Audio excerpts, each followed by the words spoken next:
गाय के बराबर होगा तो तुझे गाय मिलेगी, बिल्कुल मिलेगी। माशाल्लाह, माशाल्लाह।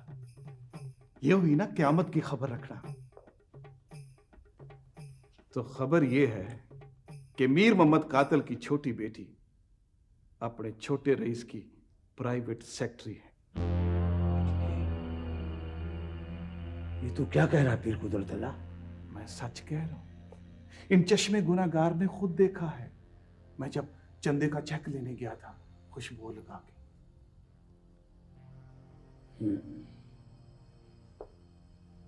वैसी खबर है वजनदार।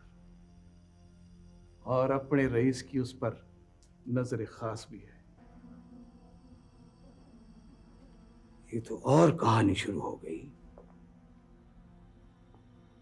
बस एक बात है, अपना छोटा रईस है बड़ा दिल का सखी। ना सही ना। ना सिर्फ दिल का सखी है बल्कि नजर का भी सखी है। वैसे सखी तो आप भी हैं। गाय तो मेरी हुई ना। पीर कुदरतल्ला, इस खबर पर नजर रखो। ये खबर बहुत आगे तक चलेगी। कहो तो मैं अपना अखबार छाप लूं। और घड़ी तमा न कर, लालच न कर। वन वन बेल के बेवकूफ बना। चलते